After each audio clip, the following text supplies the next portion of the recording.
Visa ও green কার্ডধারীদের বিতরণ বেড়েছে, কমেছে বৈধ উপায়ে অভিবাসন।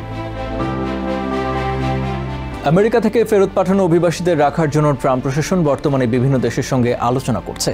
পানামার সাথে একটি সফল চুক্তির পর এখন আফ্রিকা, এশিয়া এবং পূর্ব ইউরোপের দেশ যেমন Libya, Rwanda, Benin, Eswatini, Moldova, Mongolia ও কসোভোর সাথে আলোচনা চলছে।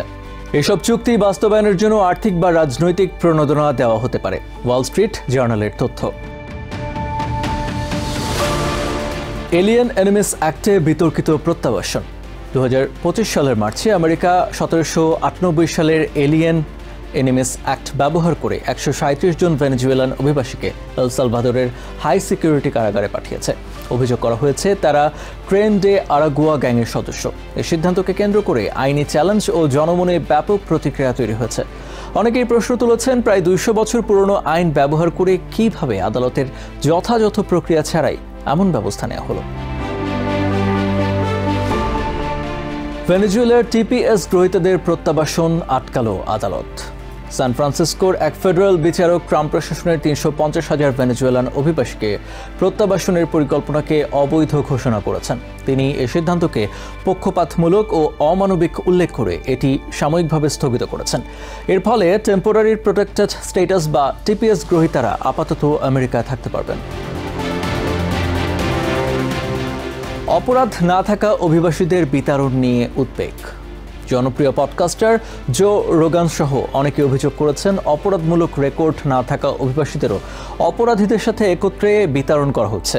ভেনেজুয়েলার সমকামী আশ্রয় প্রার্থী আন্দ্রি হোসে হার্নান্দেজ রোমোরোকে একটি ট্যাটু নিয়ে ভুল বোঝাবুঝির কারণে ভুল করে বিতরণ করা হয়েছে বলে জানা গেছে।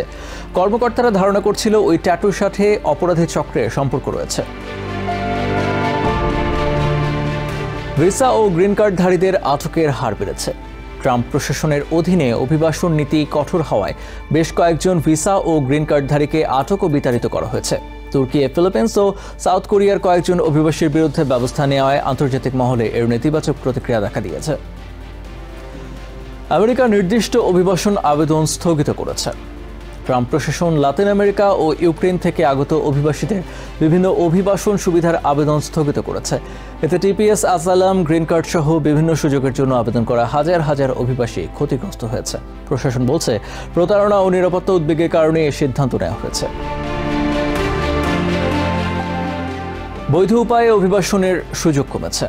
প্রশাসন শরণার্থী গ্রহণ, প্যারোল প্রোগ্রাম ও অন্যান্য আইনি অভিবাসনের পথ সংকুচিত করেছে।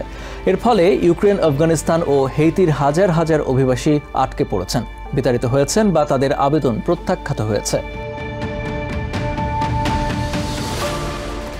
প্রশাসনিক ভুলে বিতরণ। বিভিন্ন ভুলের কারণে নিরপরাধ ব্যক্তিদেরও বিতরণ করা হয়েছে। কিলমার আব্রেগো গার্সিয়া নামের এক মেরিল্যান্ডের বাসিন্দাকে তার আইনি সুরক্ষা থাকা সত্ত্বেও এল সালভাদোরের কারাগারে পাঠানো হয়েছে।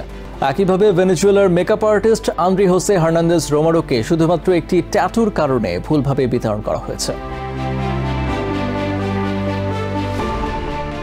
জনপ্রিয় ব্যক্তিদের অভিবাসন নীতির সমালোচনা। জো রোগানের মতো ব্যক্তিত্বরা উদ্বেগ প্রকাশ করেছেন, নিরপরাধ অভিবাসীদের অপরাধীদের সাথে একত্রে বিতরণ করা হচ্ছে। তিনি একটি কেসে উল্লেখ করেছেন যেখানে একজন ভেনেজুয়েলার সমকামী আশ্রয় প্রার্থীকে ভুলভাবে বিতরণ করা হয়েছে।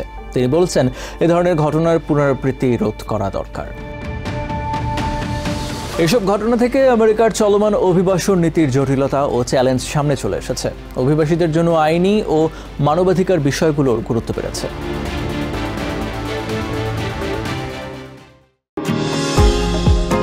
নিউ ইয়র্ক থেকে সম্প্রচারিত TVN 24 টেলিভিশন বিশ্বজুড়ে বাঙালির কণ্ঠস্বর।